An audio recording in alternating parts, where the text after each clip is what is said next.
Adequate notice of this meeting was provided and published in the Asbury Park Press and the Ocean Star on January 5th, 2018. Copies of the agenda were provided to the newspaper, posted on public bulletin boards, and the Township website. At this time, please silence and turn off your cell phones. Roll call, please. Councilwoman Zapsik. Here. Councilman Halloran. Here. Vice President Crate. Here. Councilman Mumolo. Here. Councilman Fosman. Here. Councilwoman Pontorero. Here. President DeYoung. Here. Thank you. At this time, we're going to call up Girl Scout Troops 1311 and 1436. Did I get that right? Very good. For the salute to the flag, followed by a moment of silence. Could we have a moment of silence for Don Warren, who passed away? I think that'd be very nice.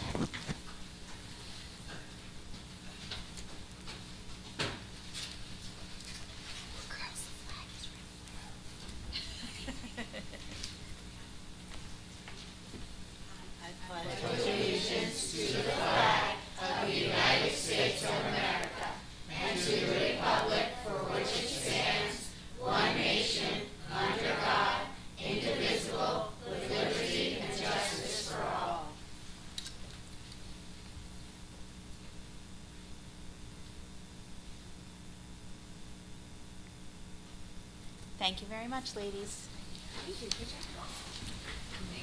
Wow. Look at those. Slipping. Can I please have a motion and a second to approve the minutes of October 23rd? Motion. Second. Motion by Councilman Mumolo, second by Councilwoman Pontorero. Roll call, please. Councilwoman Zapsik. Abstain. Councilman Halloran. Yes. Vice President Crate. Yes. Councilman Mumolo. Yes. Councilman Fosman. Yes. Councilwoman Pontorero. Yes. President DeYoung. Yes. Thank you. Thank you. Moving on to the consent agenda. All matters listed under item consent agenda will be enacted by one motion in the form listed below. If discussion is desired on any item, this item will be removed from the consent agenda and will be considered separately. Resolution 4-1, authorize transfer of funds into the dedicated trust fund. This resolution authorizes the end-of-year transfer from the current fund to the dedicated trust fund for the accumulated absence liabilities. Each year, the township sets aside trust accounts in the current fund for use in dedicated trust funds that is transferred at year end. Resolution 4-2, authorize cancellation of stale dated checks. This resolution authorizes the township to cancel outstanding checks that are considered stale dated in the amount of $286.83. 4-3, authorize cancellation of stale dated checks for the municipal court. This resolution authorizes the reconciliation of the municipal court's bail account and general account and to cancel outstanding checks that are considered stale dated in the amount of $414 in the bail account and $127.04 in the general account. 4-4, authorize cancellation of grant appropriated reserves and receivables. This resolution authorizes the cancellation of grant appropriated reserves and receivables in programs where the funds cannot be spent within the contract period. Resolution 4-5, authorize acceptance of Senior Caregiver and Senior Outreach Grant 2019. This resolution authorizes acceptance of the Senior Caregiver and Senior Outreach Grant for 2019 in the amount of $135,100, which includes $25,000 from the Title III Senior Caregiver Grant and $110,100 from Title III Senior Outreach Grant for 2019. These funds offset the work done by the staff at Brick Senior Services. 4-6, authorize receipt of bids, purchase and delivery of aggregates and asphalt. This resolution authorizes receipt of bids for the purchase and delivery of aggregates and asphalt. This is the township's standard 2-year contract used mainly for roadway materials including paving and drainage, ball field clay, topsoil, sand, and stone. The current contract is due to expire on March 7, 2019. To date, we have spent approximately $147,000 under the current contract with various vendors. 4.7, authorize receipt of bids, Department of Public Works Emergency Diesel Generator. This resolution authorizes the receipt of bids for an emergency diesel generator at Public Works. 75% of the cost of this project is being offset by a hazard mitigation grant from the New Jersey Office of Emergency Management. 4.8, authorize receipt of bids, Airport Track Bikeway Expansion NJDOT Grant Project. This resolution authorizes receive bids for continued improvements of the airport track bikeway, which is being funded by a grant from the New Jersey Department of Transportation. 4.6, authorize receipt of bids, Disabled American Veterans ADA improvements. This resolution authorizes receipt of bids for handicapped accessible improvements to the Disabled American Veterans Building on Lanes Mill Road. The cost of this project is being offset by Community Development Block Grant funds. 4.10, authorize receipt of bids, Special Operations Vehicle Storage Building. This resolution authorizes receipt of bids for a Special Operations Vehicle Storage Building here at Town Hall. 4.11, authorize award of bids, service, and repairs to fuel dispensary system. This resolution authorizes award of bid for service and repairs to the fuel dispensary system at Public Works to T-Slack Environmental Services, Inc., Kenilworth, New Jersey. This is a one-year contract commencing on December 5th, 2018, with funds certified prior to each service and not to exceed an annual amount of $25,000. Bid notices were sent to 4 prospective bidders, of which 2 picked up bid packages. 2 bids were received, with T-Slack Environmental as the lowest responsible bidder. 4.12, authorize rebid operation of Brick Beach 1 food concession stand. This resolution authorizes the rebid of the operation of Brick Beach 1 food concession stand. Bid notices were sent to 15 prospective bidders from our bidders list, of which 2 picked up bid packages. No bids were received. 4.13, authorize award of proposal, fair and open process employee assistance program services. This resolution authorizes the award of proposal for the Township's Employee Assistant Program to Preferred Behavioral Health Group, Brick, New Jersey, with the total amount not to exceed $23,000. Bid notices were sent to 3 prospective bidders from our bidders list, and 1 bid was received. Preferred Behavioral Health has served the town very well over the past several years, and the proposed rates represent a 0% increase. 4.14, authorize execution of shared services agreement with Joint Board of Fire Commissioners. This resolution authorizes the execution of a shared service agreement with the Joint Board of Fire Commissioners composed of Fire Districts 1, 2, and 3, whereby the duties of the Fire Protection Subcode official will be performed by the Joint Board of Fire Commissioners and an employee of the Joint Board. The agreement provides that all fees generated from the administration and enforcement of the Fire Protection Subcode provisions shall be divided 75% to the Joint Board and 25% to the Township for services rendered. The term of the agreement shall be 4 years ending October 20th, 2022. 4.15, authorize execution of shared services agreement with the Township of Toms River storage of records. This resolution authorizes the execution of shared services agreement with the Township of Toms River for records retention. Brick Township has been storing records in accordance with state law in Trenton, but that facility is at storage capacity and cannot accept any more records. The cost for the storage is unchanged in this agreement. 4.16, authorize special events permit Christmas Festival. This resolution authorizes a special events permit for a Christmas festival at New Beginnings Church on Brick Boulevard from 2 to 4 p.m. on December 9th with a rain date of December 16th. 4.17, bond releases and reductions. Madam Clerk. Yes, thank you. 417A is a performance bond release for Venato Realty Trust on Chambersbridge Road in the amount of $31,466.05. Thank you. 418, tax collector, Mrs. Bergen. Thank you. 18A, 100% DAV refund and cancel taxes at Block 210.27, Lot 9, in the amount of $2,045.90. 18B, 100% DAV refund and cancel taxes at Block 869.24, Lot 9, in the amount of $3,478.41. 18C are tax overpayments for the year 2018. There are two in the amount of $3,526.98. 18D is a state tax appeal grant for Block 1192.38, Lot 38, 1049 Burnt Tavern Road, in the amount of $48,300, which is a two-year appeal.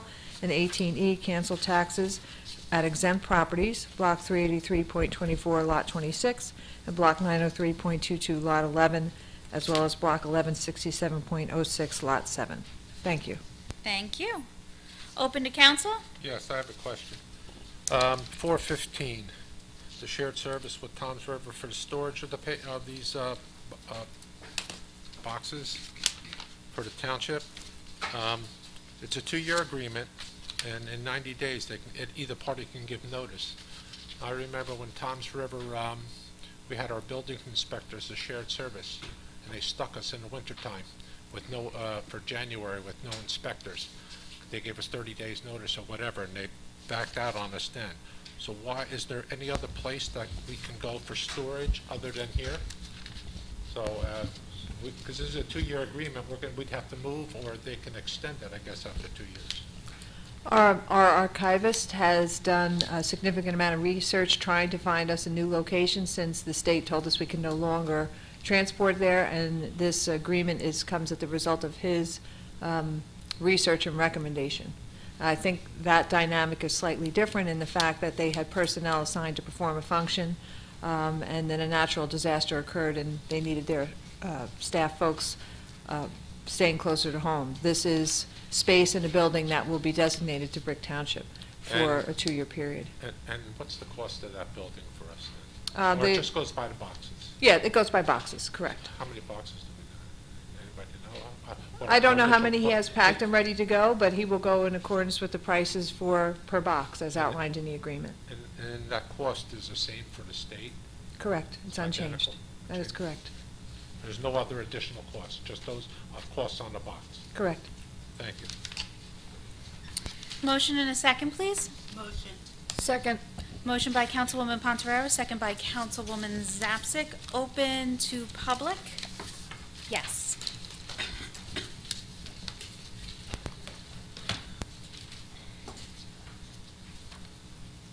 Nan Call, 18 Greenbrier Boulevard. And following right up on Councilman Fosman's question, from the explanation, I have to presume, since I never assume, that these are paper records. Have they been digitized? Yes, in accordance, unless Lynette, would you like to speak to that? Well, yes, they have been digitized, and Brian does have a certification that authorizes him to digitize his records, and they can be destroyed or stored off-site. They can be... And Brian has also had a relationship with Tom's River for storage. Okay, and mostly I'm shredding. interested in the question of the digitized records. The digitized records are here, and the paper records are going to be stored in Tom's River. Well, since the last century, the general recommendation is to have your digitized records when they're this important on-site and at an off-site location, so that if anything happens to them, like apparently happened before I ever arrived here, something about a fire or water in the vault, and all the records that pertain to what happened in Brick. I think these records are old tax collector records that are almost never accessed. Is that all it is? Tax collector Tax records, collector no other records. records? Yes. Okay, thank you. Anybody else? Seeing none, close public. Roll call, please. Councilwoman Zapsik. Yes. Councilman Halloran. Yes. Vice President Crate. Yes. Councilman Mumalo. Yes. Councilman Fosman. Yes. Councilwoman Pontorero. Yes. President DeYoung. Yes. Thank you. Thank you. Moving on to Bill Resolution Computer 2018. Be it resolved by the Township Council of the Township of Brick that the following bills be paid, and that the mayor and clerk be and are hereby authorized to draw orders on the treasurer for the amounts of the same. Computer bill resolution in the amount of $5,720,928.61. Open to council. Motion and a second, please. Motion. Second. Motion by Councilwoman Ponzararo, second by Councilman Halloran. Excuse me, Council President, I do have a couple questions on the bill, the computer. Page 9.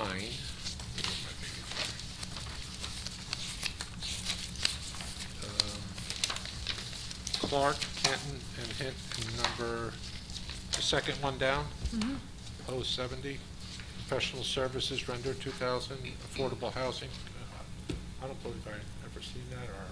It has That's been on been there on a from lot. time to time, Councilman Fosman. This is the special master that we are obligated to retain for the services of our affordable housing agreement. Wasn't sure, okay. And number 25, Is that page 25? yes.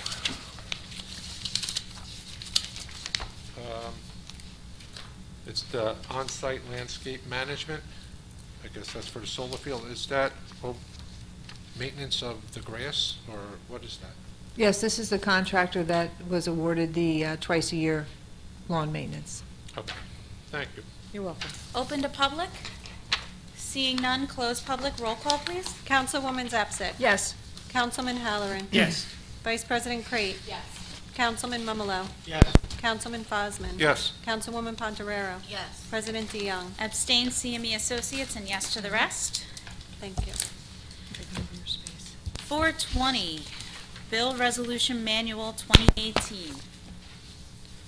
Be it resolved by the Township Council of the Township of Brick that the following bills be paid, and that the mayor and clerk be and are hereby authorized to draw orders on the treasurer for the amounts of the same.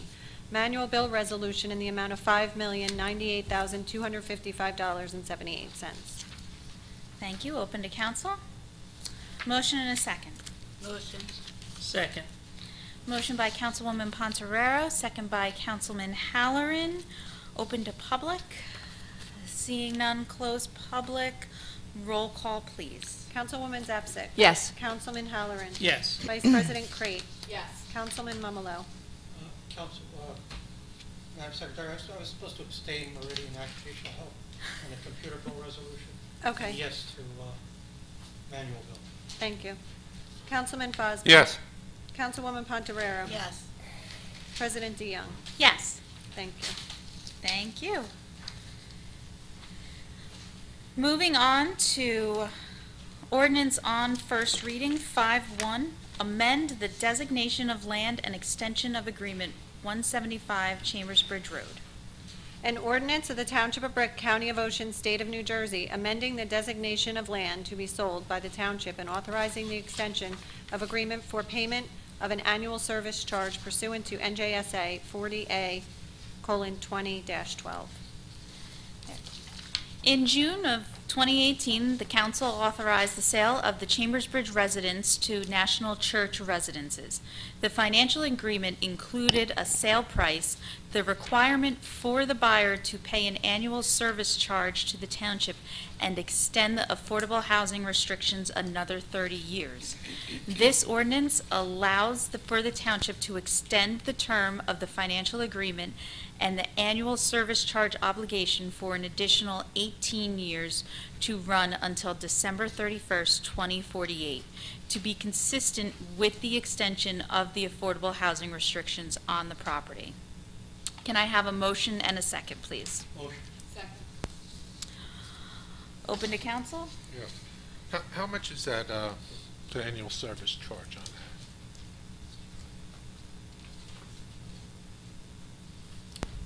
Last year was $80,127 or so. Okay, so they're still gonna pay us that money? They're still gonna pay us every year that money? Is that what we're saying here? Yes, that's what, this extends that, yep. And we still get the 1.6? 1.6 million as a sale, yep. Roll call, please. Councilwoman Zapsik. Yes. Councilman Halloran. Yes. Vice President Crate. Yes. Councilman Mumalo. Yes. Councilman Fosman. Yes. Councilwoman Pontarero. Yes. President DeYoung. Yes. Thank you. We are now at public comments.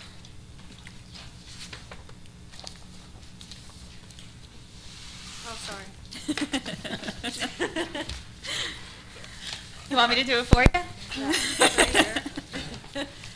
Please note that each person addressing the council during any section of the comment or any section of the meeting during which public comment is permitted shall limit his or her remarks to 5 minutes pursuant to Brick Township Administrative Code Section 2-33B.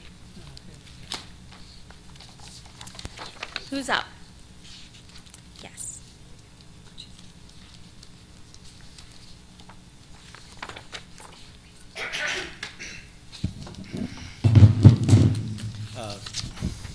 Good evening.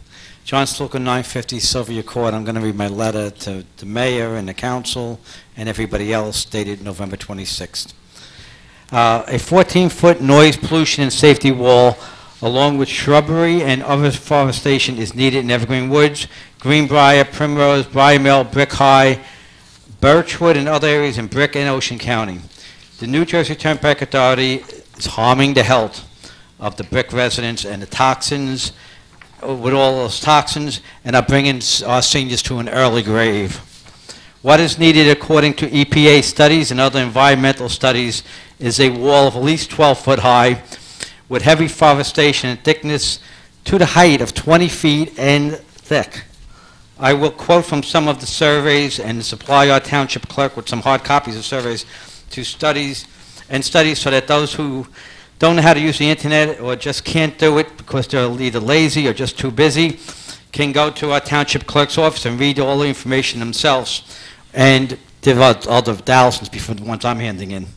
Over the last decade, there have been numerous reports to back up the statements made by citizens that come here, those that go to county offices, the NJT offices, and to the newspapers themselves. Here's a few excerpts from some of the studies made about the same subject matter, and that being that the NJTA is harming our children, causing various illness, and killing our seniors prematurely.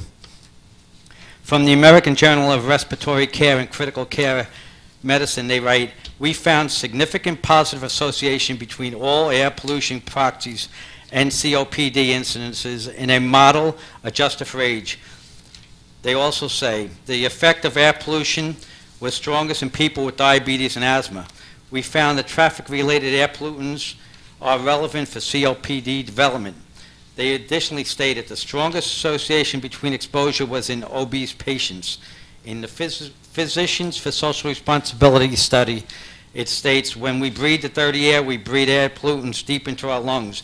Air pollution exposure can trigger new cases of asthma or progression of chronic illnesses, including lung cancer, COPD, and emphysema. If untreated, fatal. In the Journal of Thoracic Disease, they state air pollution can induce and aggravate disease like cerebral vascular disease. Air pollution has adverse effects in the nervous system, digestive system, and urinary system. Long-term ambient air pollution exposure was reported to increase all-cause mortality. The American Lung Association in 2018, older adults are at risk from air pollution. People who have lower incomes face the greater risk, lower income groups, often because they live closer to highways. Okay. Time Health states that we're not saying that air pollution causes autism, but what they are saying is that it's a risk factor for autism. Children in the top 25% of pollution exposure were far more likely to die diagnosed with autism. Living close to a highway where air quality is poor may be a possible trigger of autism, said Susan Scuddy on the CNN. Oprah.com quotes, the health cause can be chronic respiratory problems like asthma and bronchitis, and suggests car pollution may harm the cardiovascular system, trigger clots and inflammation in blood vessels, hardening the arteries, and elevated blood pressure. And exposure to exhaust pollution has been linked to cancer, all kinds, breast, lung, leukemia, and preterm births. Linda Poon writes in Environmental Health Perspective that the sound of heavy traffic might take its toll, the sound only, on mental health, raising the risk of heart attacks for those over 50 and development of depression of those in the lower income groups. Again, lower income groups are most impacted. Finally, some places like other ideas give you mitigation ideas. According to the World Health Organization, outdoor air pollution caused an estimated 3.7 premature deaths in 2012 due to heart disease and strokes. But trees can save lives, and the EPA study shows that roadside vegetation improves local near-road air quality, and the height of vegetation needs to be of thickness to stop the air pollution along with the walls. We need to hear and get more from our elected officials. Thanks for your time, and I will give the clerk what I promised to. I yield back 4 seconds. Next. Yes.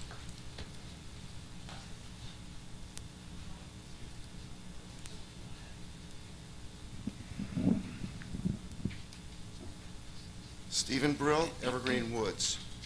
Once again, I am here before you to demand that you contribute $67,000 from the tree grant fund that you misused, which was designated for Evergreen Woods homeowners relief from the Garden State Parkway projects toward a vinyl sound barrier fence. Evidence has been provided to you that prior Township Council's business administrator and mayors had designated that money for Evergreen Woods. It was your decision to keep that money for park dedication, photo ops, or just a stalling tactic. You calculated that the homeowners would tire of fighting you. Ocean County, NJTA, and numerous elected public officials and their homeowners association. And on their own, the homeowners would, without legal support, would surely fail. Because you knew something they were never told. That if a lawsuit was filed, Brick Township would be noticed. You also failed in your duty as our representatives to file a lawsuit against Ocean County and NJTA in a timely manner, as required by law. No, I have not forgotten what Mayor Ducey said at the last council meeting, that Evergreen Woods refused to grant an easement. Maybe the mayor has forgotten that the real reason he stated to me was the township's continuing responsibility to care for the trees after planting. I have searched the town council meeting minutes for statements by Mayor Ducey, but due to the lack of proper meeting transcriptions, I was forced to find another more detailed report about what occurred. According to an article in the Brick Shore Beat on March 24th, 2015, the mayor stated that the state attorney general stopped the use of the money for Evergreen Woods. Yet the same attorney general permitted the New Jersey Turnpike Authority to use public money to plant trees on Evergreen Woods property with an easement. By the way, I checked with the Evergreen Woods property manager, and that no easements were denied by Evergreen Woods Park Association. The public need look no further for an example of elected officials' incompetence or self-serving than what has occurred at Evergreen Woods. In the event that you have forgotten, the purpose of this statement is to demand that you contribute $67,000 toward that vinyl sound barrier. Any other member? Yes.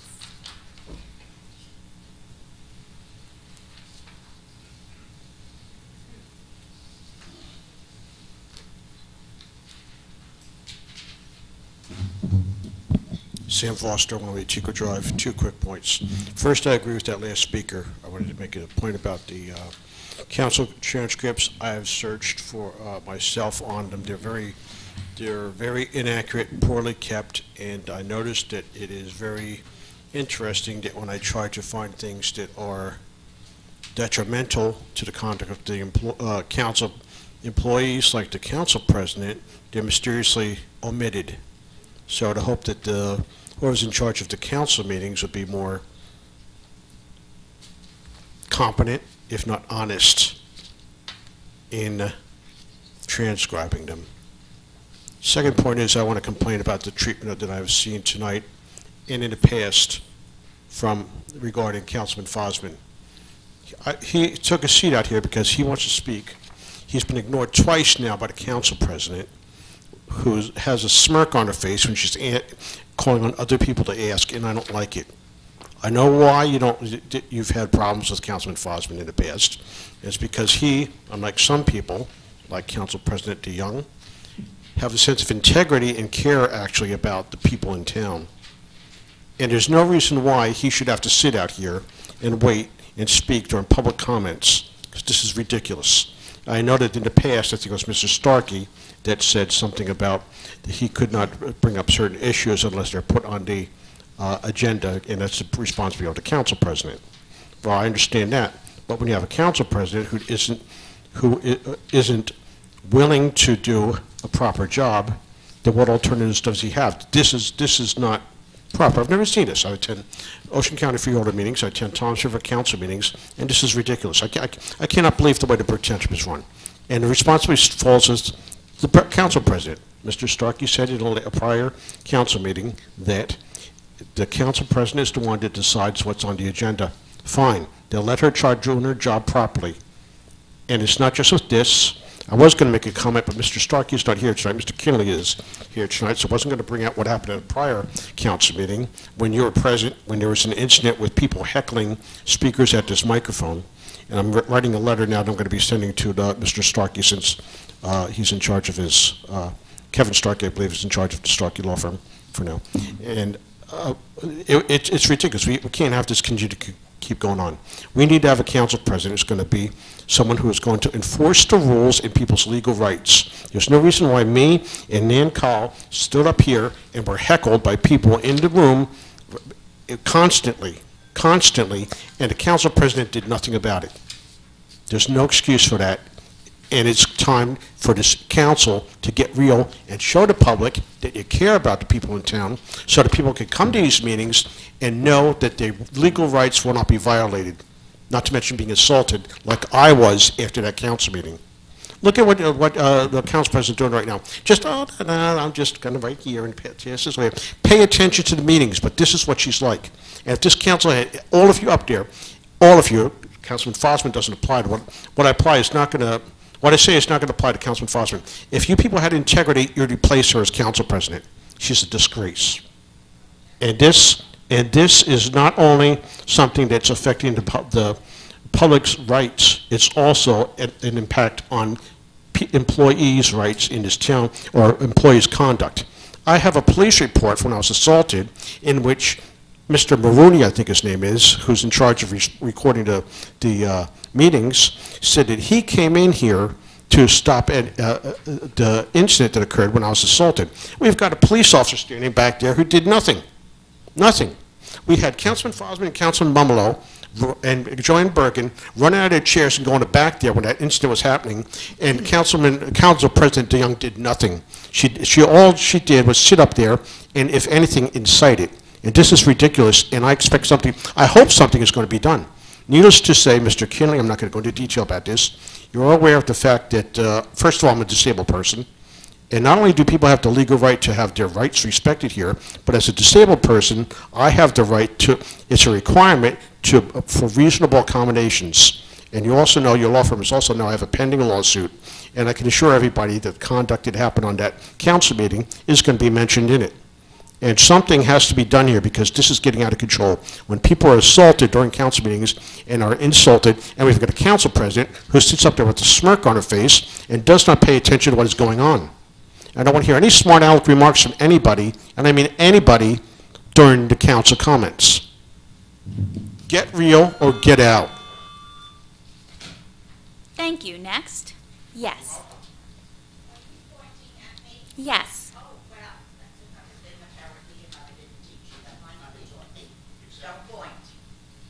I told you the last meeting, my mother taught me to look at the person who is speaking and to look at the person you are addressing. I have to really support Mr. Foster's comments. It's a disgrace, the meetings here. We have, what, 3 people that aren't somehow involved with the council? It is now 7:28 possibly, and the meeting's almost finished. Nothing left on the agenda. This is not a meeting. As far as the and I'm going to touch on various subjects. As far as the easement at Evergreen Woods, which I believe is a condo association.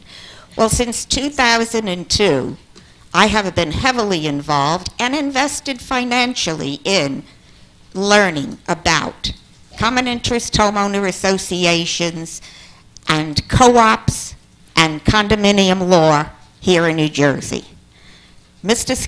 Keneally was consulted unofficially by the then president of Greenbrier II Homeowner Associations about irregular practices that went on in an election that involved me. There were 15 points I brought up, and Mr. Keneally asked for the supporting documentation, which Mr. Gross called me and asked me, do you have it? He was president, and I had given him my complaints. I did, and I supplied it. And Mr. Keneally answered it. Well, since then, I've learned that I should have made a federal case out of it. Well, federal is a hyperbole, but I should have brought the association to court over the incorrect practices. They were violations of our rules and the state law.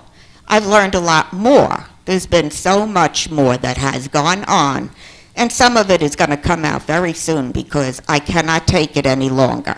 One of the things I've learned, and it cost me a great deal of money, to actually go through, get my own documents for Greenbrier II.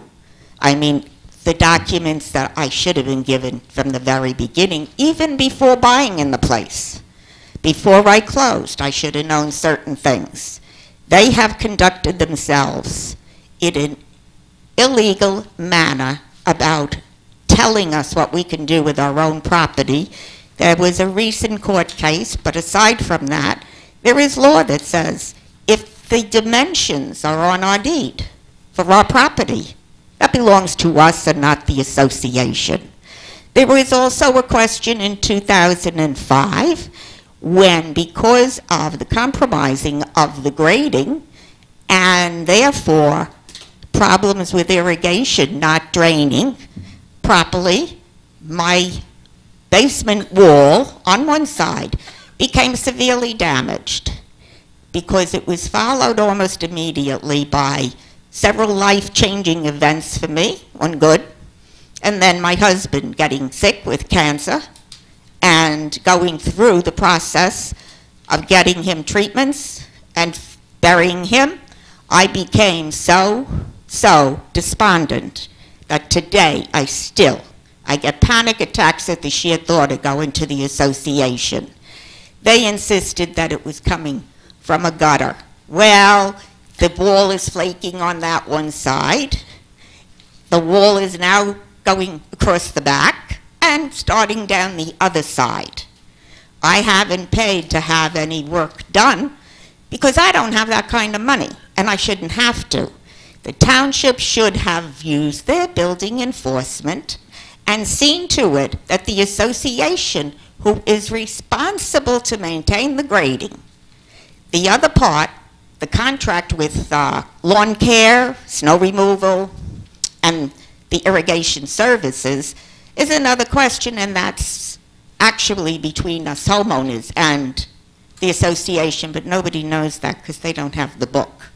Nobody here knew. But if you look, you will find there is an easement. And they told me I needed to get an easement from the town. Oh yeah, I forgot about Scott McFadden holding off on the real facts of the case until the day he officially was moving over to be president of Birdsall, who at that point was still our engineering group, and then gave me a completely false report. So things have gone on where this township acted improperly, and this meeting is improper. You have no right to not address anything that Mr. Fosman, as a councilman, wants to. And yes, I saw him come up, and I know how you treat him, how you don't share information, never have. And I've been complaining about how you don't share it with us. And that even Loretta Weinberg had a letter to the editor a couple of years ago about how you are supposed to make us understand how you arrive at every decision here. You didn't even give us the facts of the decisions. gave us maybe 3 words more than what was written on each line of the agenda. That's why everything is gone so quickly. I'm going to close with saying or asking once again, what is your job? Are you supposed to represent us and our needs and interests and wants?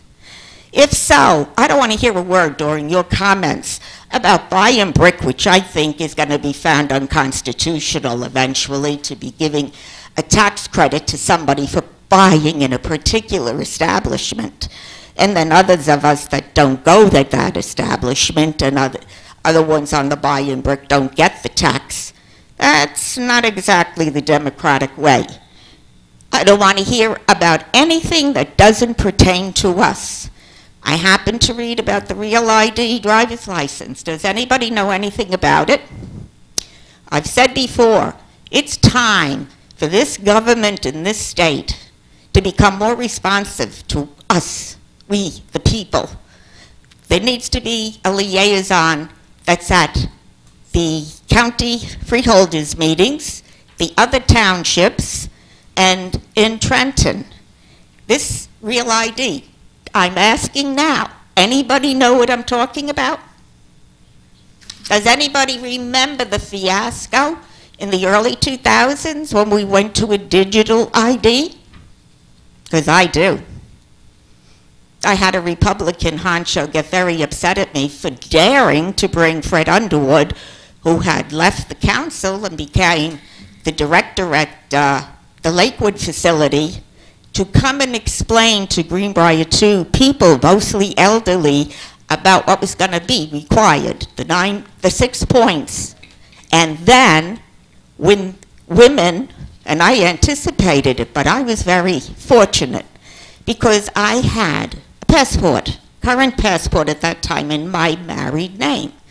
So I didn't have to go getting a proof from my original birth state and city and my marriage certificate showing that I truly am the person on that ID.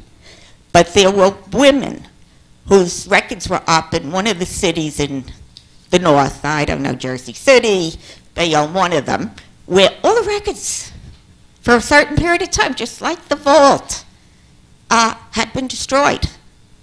There were women who were in their 60s, 70s, who had driver's licenses and could still drive, but they couldn't prove who they were.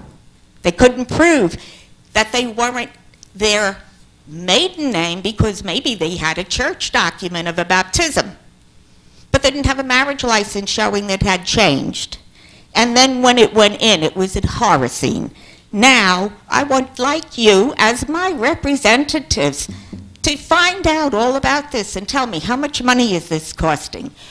We're being told that the school doesn't have enough money. The teachers aren't being paid enough. I can't think of how many more things just here in Brick, our already too exorbitant taxes, aren't paying for. This is ridiculous, and by October of 2019, it says, if we don't have everything changed. I've gone through, I worked with New York Telephone when it became NYNEX, and the New England systems and the New York for orders and billing on big mainframes, greater than you would have had here, had to be coordinated and implemented, and I had responsibility for a major piece that was an interface.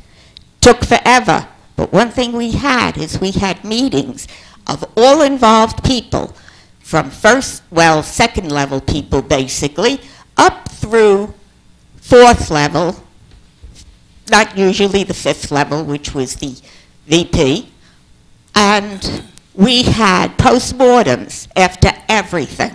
You never have a postmortem about anything. You don't tell us what's going on. You don't share information. You don't have a proper public hearing when you're putting in an ordinance. And again, you don't do caucus meetings. I did post something to one of the, on one of the newspapers. Oh, and then the last thing, trees. You know what those trees that they gave to you were for? They're for on dividing lines between lanes of traffic, and they're meant especially to block headlights at night. You know, like on Burnt Tavern Road, where you have 2 lanes in each direction now. Used to be one. I remember traveling it way in the old days before the Greenbriers were there. That's supposed to cut down the lights. But you don't have street lights right at that intersection of Van Zyl, because I happened to come that way this evening and came down Van Zyl, made a left turn, and that whole area has no street lighting. And yet, people from, like me, who would dare go out at night, I'm from Brooklyn, and walk, maybe to CVS, I would be dead and laying on that ground until sometime in the afternoon when somebody found me the next day. Yes. Jim Fosman, 456 Rhode Island Avenue. As a recap regarding the illegal dredging at Traders Cove, at an October council meeting, I brought up the business administrator and Mayor Ducey the fact that I have spotted a mound of soil material that looked murky, which had been dumped behind the town hall as well as on DPW property. The business administrator stated she knew about it, and I explained that I had photographs, and following the meeting I showed the photographs to the BA, and she quickly remembered what it was. Following the council meeting, I began sending requests via email to the BA, copying the mayor and the township attorney. Thus my request to find out what was exactly going on. At the last council meeting on November 5th, 2018, after being denied by the council president to speak before public comments, I present my timeline regarding the illegal dredging during council comments. After all, the people in Brick expect transparency from all of us. Since that meeting, the following has transpired. On November 19, 2018, at 10:23 a.m., I spoke to the Director of Government Relations for the New Jersey DEP, requesting follow-up information. He told me he would look into it. On November 26th, he returned my call, informing me that there was an ongoing investigation into the illegal dredging at Traders Cove and that no permit forms have been submitted and no permits were issued. Now today I find that the township was issued a notice of violation from the DEP on November 30th in 2018. The notice of violation reads as follows. You are hereby notified that during compliance elevations at the Traders Cove Marina, the municipal building, and the township, the Department of Public Works yard, October 12th, 2018, and November 27th and 29th, 2018, the following violations of the Waterfront Development Act. That's New Jersey's NJSA 12-5-3 and 12-5-6, and regulations is New Jersey AC 7-1 were observed. Requirement. Pursuant to New Jersey AS 7-4, no person shall engage in a regulated activity within a waterfront area below the mean water line without a coastal permit. This is description of non-compliance. The performance of unauthorized activities within a regulated waterfront area at or below the the mean high water line. The activities involved in the unauthorized dredging operation at Traders Cove, which involved approximately 2,240 cubic yards of dredged material. The material has been placed at 2 unauthorized locations behind the municipal building at 401 Chambersbridge Road and behind the DPW building off Ridge Road. No waterfront development permit or AUD had been obtained for this work. All unauthorized activities must cease immediately. You must take the following corrective actions. Submit within 30 days a receipt of this document a complete waterfront development permit application to the Department Division of Land Use Regulation and the unauthorized dredging and placement of material at 2 locations noted above.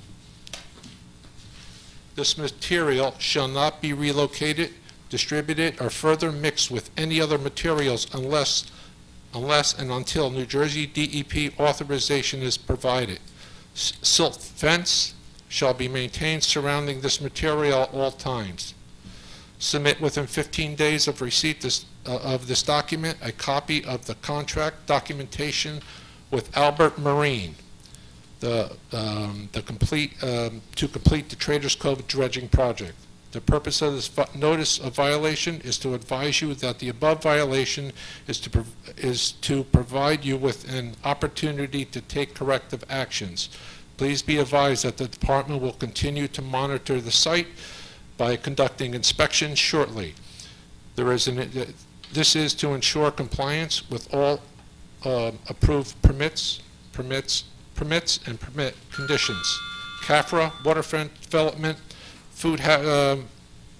flood hazard, and tidal lands. And to provide guidance as needed, the department will take the following enforcement actions as appropriate for any non-compliance. Within 10 calendar days of receipt of this notice of violation, submit in writing to John J. Humph, Jr., Environmental Specialist 3, an explanation of the corrective measures you have taken here. This is from the state of New Jersey to Mayor Ducey. Enclosed for service upon you is the notice of violation. This was issued November 30th. Issued by the Department for the unauthorized dredging of Traders Cove Marina and placement of dredge materials at 2 locations in Brick Township behind the municipal building and the Department of Public Works yard. The dredge material placed in both sites will require testing as part of the waterfront development permit application. The Bureau of Coastal and Land Use Compliance and Enforcement will be following up shortly with the inspection of Traders Cove Marina to determine compliance of the marina with all issued New Jersey DEP land use permits.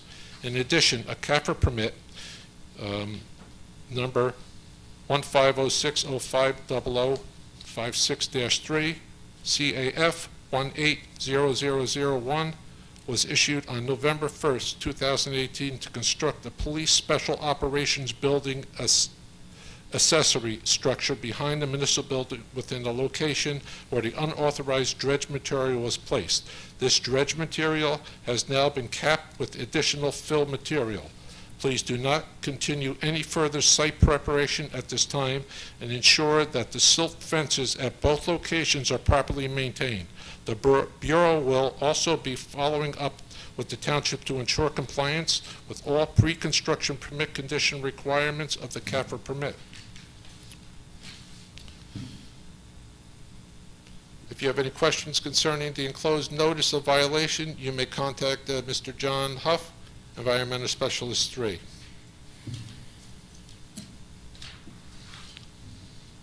I have a few questions here. Did Albert Marine perform the dredging at Traders Cove, and did they apply for any permits? Can anybody answer that for me? What was the cost of the project quoted by Albert's Marine? Was it under the $16,000 threshold? And was this added to any other dredging job? Did anybody have any answers? This was not bid out as an individual project. It was the cost estimate as what our engineering department looked at as a maintenance project was done under their open maintenance dredging funding that they have available in their annual operating budget. And I have asked for a copy of the Albert Marine contract. I do not have that. It was not part of any larger project. It was part of what was perceived as a maintenance project. We fully intend to take all corrective action for the council's benefit listed in that letter. We will be fully compliant, and we are proceeding accordingly to take all necessary corrective action. For 2 months now, I've been I've been seeking answers to the illegal dredging at Traders Cove. Not one council colleague said anything about it. And now that is what I mean when I speak about that Brick Township Democratic Party boss situation. Once again, I find myself having to say there is no transparency with this administration. I, as a council person, should not have to jump through hoops to find out about information pertaining to all of us. I should not have to tolerate being told by the business mayor 2 months ago that I can always Oprah the information. That is not good enough for me or for the people of Brick who deserve better.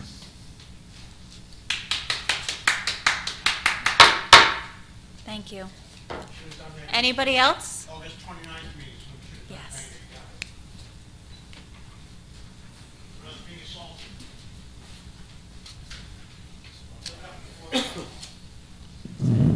I find it amazing. 5 minutes after making the comments of people yelling out things, the biggest offenders do it.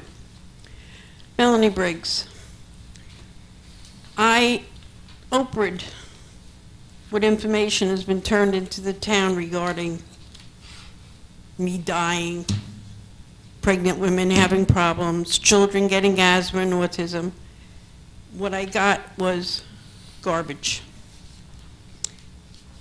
So when people make a comment about people being lazy and not getting information, only half of that is true. You don't get the information because there is no information.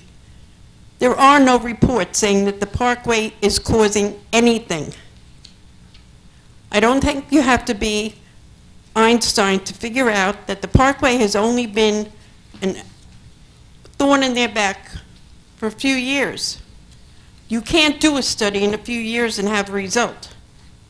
They're citing reports from God only knows what state. Could be California with all the traffic and everything there on the throughways and highways. I am tired of hearing, I'm going to die.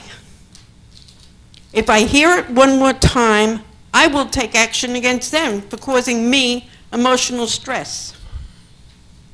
They have got to be stopped from making claims that are not true. And if they have the evidence that it is true, bring it on. Thank you. Anybody else? Seeing none, close public. Ms. Bergen?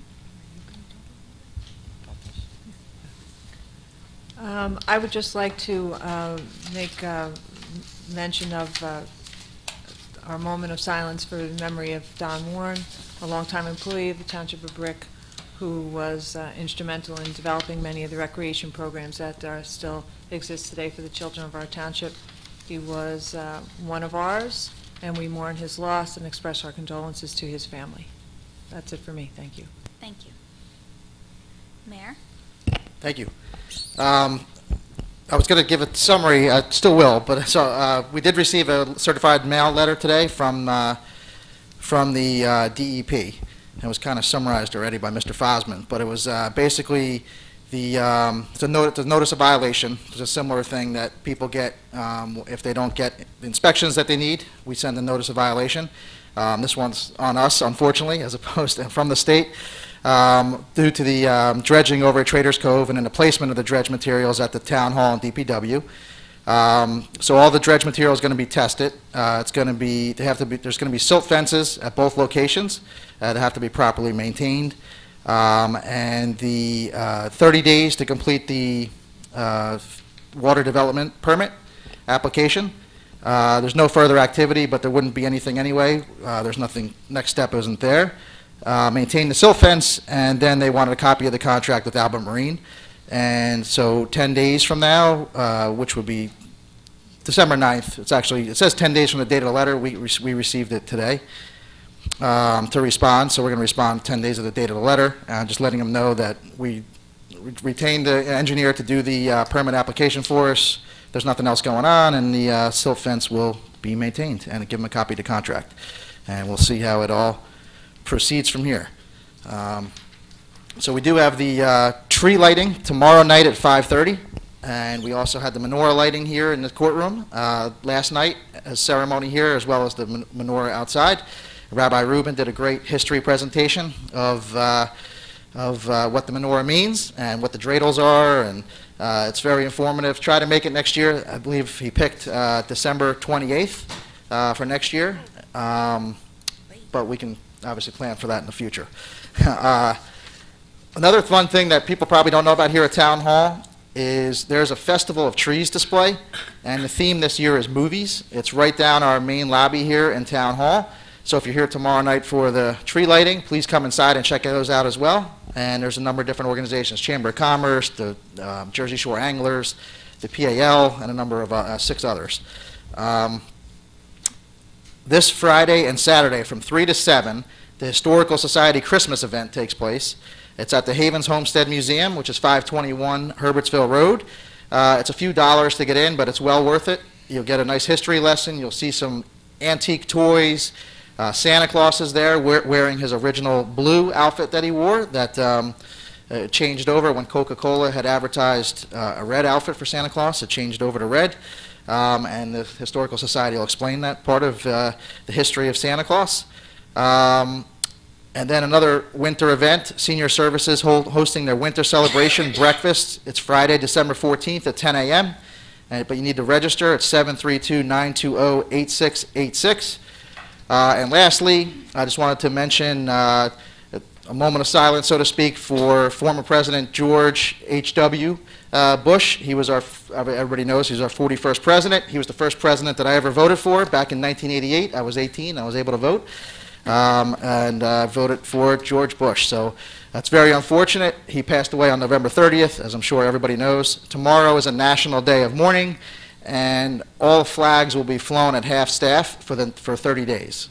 So it's a very, very serious thing, and it's a sad thing. And George Bush was a great president, 41st of the United States. And as Mrs. Bergen mentioned, unfortunately, we lost a great member of our team here. Longtime employee and coach Donnie Warren. He's going to be missed. He's a big loss to Brick Township, and we're really going to feel it and have felt it already. And tomorrow night, he's always been a big part of our tree lighting ceremony. He was one of the main people there every single year, and it's going to be the first event that we're holding without him, and it's not going to be a good day for that. But thank you. Mr. Keneally? I would also like to express my condolences to the friends and family of our family member, Donnie Warren. Thank you. Ms. Hartman? I'd like to wish my mother a happy 90th birthday. It's Thursday. Go.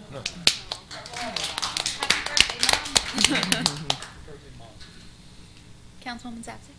Thank you, Council President. As Mayor and Councilman Fosman and Mrs. Bergen mentioned, we lost Don Warren. This right after Thanksgiving last night, I received word that we also lost Ada Cole, who has for many years been the backbone of the Brick community players. She was 97 years old, a very, very, very good life. Because I had been, as the former Director of Recreation here in Brick, I had the opportunity to work very closely with the both of them, so I'd like to dedicate my remarks to them tonight. When I began working in Brick in 1998, the township had just purchased the Civic Plaza, and there were still a lot of businesses in there, and the BMAC office was located actually around the side of the building. Our front window looked out on the primary learning center. The recreation department wasn't located there yet. It was still in this building. And there was a young man who worked for DPW, and he was the groundskeeper for the Civic Plaza. Well, a few years later, the plaza was renovated and the recreation department was moved over there, and the then director, Robert Russo, tapped that young man to leave DPW and join his staff. You see, Robert had known Don Warren for many years, had coached him in a variety of sports, and knew that his heart was not in picking up garbage and cutting grass. Well, Don flourished in recreation, where he supported our youth basketball and softball programs and was integral in getting the Challenger program off the ground. Donnie loved kids, and the kids loved Don. He touched thousands of young lives through the recreation department and through a variety of youth sports that he coached on his own time. When I became the Director of Recreation in 2004, I had the opportunity to work very closely with Don. And I'm not going to sugarcoat this. We had our challenges over the years. But I have to say that there was never, ever a single solitary moment when I doubted that Donnie's heart was in the right place and that he was 100% for the kids. Now, when you work in local government, there's a lot of little intricacies in the law that you have to pay attention to so you don't get in trouble. And those were the kind of things that I had to remind Donnie about sometimes. And sometimes I would say to him, Don, you just can't do that. And he'd look up at me and he'd say, but it was for the kids. It was for the kids. So there was never any doubt in my mind that Donnie was always for the kids. Now, in as many youth and adults that Don touched through sports, Ada touched just as many through the performing arts.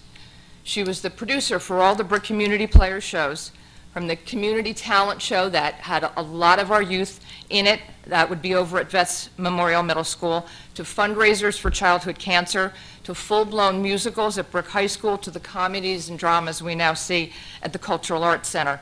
Ada did it all. She was well into her 70s when I first met her, and you never would have known it.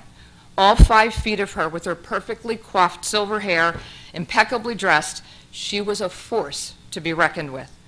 Now, as someone who's done a lot of community theater in her life, I can tell you that actors, particularly amateur actors, can be a willful bunch. And producing a show is very much like herding cats. But Ada had it under control. About 12 years ago, Ada was at a rehearsal one night over in the Civic Plaza, and she tripped on a wire and she broke her hip. And an injury such as this, for someone her age, she was 85 at the time, could have been devastating. And let me tell you, Ada was having none of it. After a stint in the hospital and rehab, she was back on the scene, and the only nod to her accident was that she now walked with a cane. However, I always believed that the cane was a ruse. She didn't need it to walk, she needed it to keep everybody in line. So across 2 very diverse venues, both Ada and Don contributed heavily to the wonderfully vibrant fabric of our community. They will be greatly missed. I would ask that you keep their family and friends in your prayers. Thank you. Thank you, Councilwoman. Thank you. That was a great tribute from Councilwoman Zapsik. Certainly our condolences go out to both families. I'd just like to thank the Girl Scout troops, 1331 and 1423. They did a great job on the Pledge of Allegiance. They always do. And that would be it for me. Thank you. Council Vice President Crete. Thank you. Also, I'd like to send my condolences out to both families. Thank you, Councilwoman Zapsik. That was beautiful. All night. Use Thank you. A couple times tonight. Oh, that's better. Thank you. I also wanted to announce a few things happening at the Brick Library. If you were interested in checking these few items out, on Tuesday, December 11th at 7 p.m., there will be a presentation about the attack on Pearl Harbor presented by Paul Zigo, a military historian, author, and director of the World War II Era Studies Institute. On Wednesday, December 12th, there'll be a holiday opera recital with Krista Del Mazio. I don't have a time on that, but if you go to the website, it will tell you the time. I'm guessing it's probably in the evening. And on Friday, December 14th at 10:30 a.m. for the little ones, ages 2 to 5, there will be a candy cane parade. They can come down and celebrate the holidays with candy cane crafts and a candy cane parade around the library. And there are a lot of other events happening at the Brick Library, so I would like you to, if you have the time, check out the website. And as always, you have to pre-register for events, so you can register online or you can call the Brick Library to do that. Thank you so much and have a good night. Thank you. Thank you, Council President. Condolences, of course, to Donnie and his family. He'll be greatly missed. Thank you to the Girl Scouts for leading us off in Pledge of Allegiance. And that's it for me. Thank you. Councilman Fosman. Thank you. Don Warren, Don Warren and I used to coach football together. My son was young. We were in the first 2 years of Papa Warner together, and that's how I met Don. And after those years we were on there, we've seen each other play at baseball and basketball, different events. My son would play, and Don would always be there, and we remained friends all that time. And it's a big loss for Brick Township. And I'd just like to, give a little thing to some public works workers. On December 1st, 2018, the following township employees retired from the public works. That is Dave Wardell, 36 years with Brick Township, DPW, all-purpose crew, equipment operator. Phil Rinaldi, 34 years with Brick Township, DPW, in-house construction, heavy operator. Frank Corzaz, 33 years with Brick Township, DPW, Parks Division, equipment operator. James Mesner, 31 years with Brick Township, DPW, sanitation, recycling, driver class 1. Stephen Tinella, 31 years with Brick Township, DPW, hill maintenance repairer.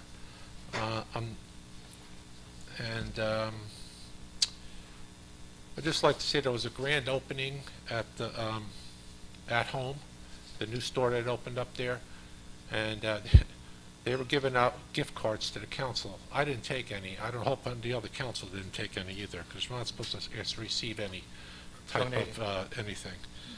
And happy Hanukkah to everybody out there. It's the Hanukkah season. Thank you. Thank you, Madam President. Yes.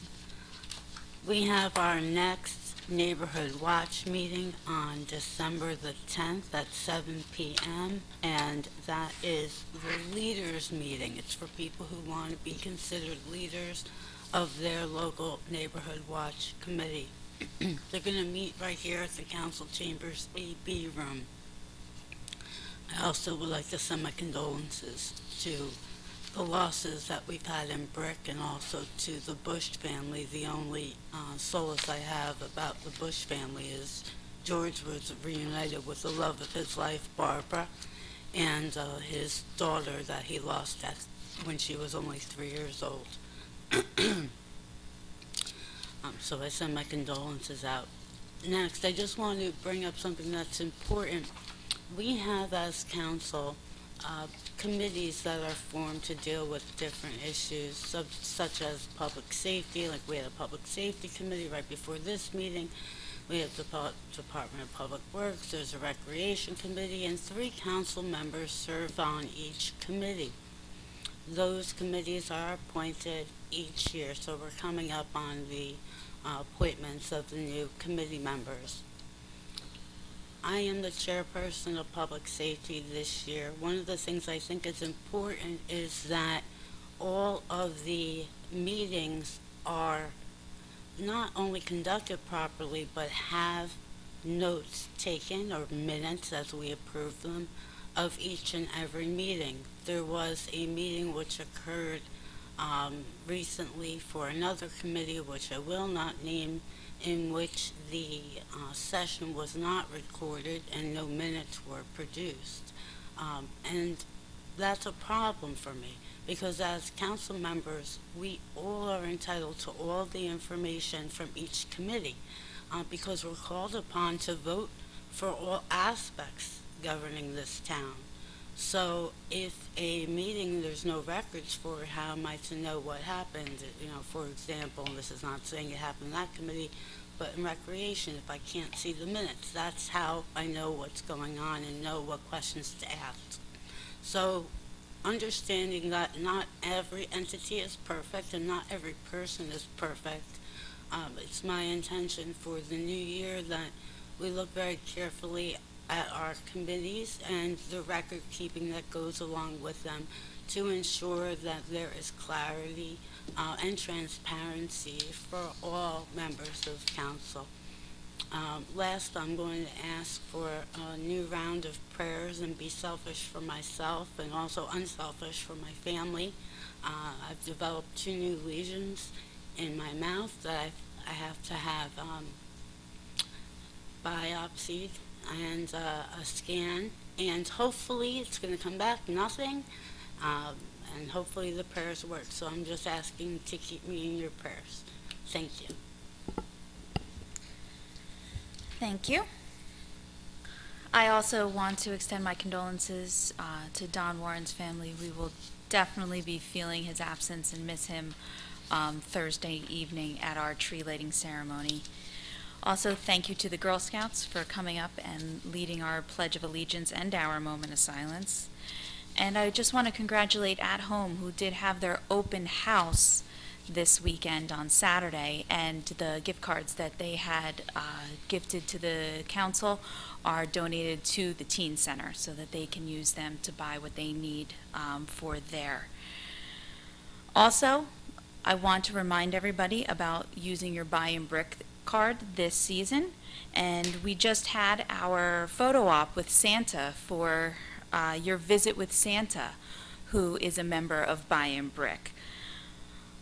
On December 14th, our Senior Services Winter Celebration is over at the Senior Center or Senior Services Building on Adamston Road at 10 o'clock. They are, I believe, taking reservations, so call over there to see to get a ticket. And on December 15th, the Historic Preservation Committee, this is the first time they're doing this, over at Gravely Graveyard off of Princeton Avenue. They are doing a wreath laying ceremony, and this is a cemetery that has, goes back, I think, to the 17th, 1800s. And there are people, last names that you would recognize there, of course, Osborne and others. And what they're going to do is they're going to give a history about the family and what they did here in Brick Township. It's not long, it's at noon on Princeton Avenue on December 15th if you'd like to come to the wreath laying ceremony. And that is all I have for this evening. Our next council meeting is on December 18th at 7 p.m. Can I have a motion to adjourn? All in favor? Aye.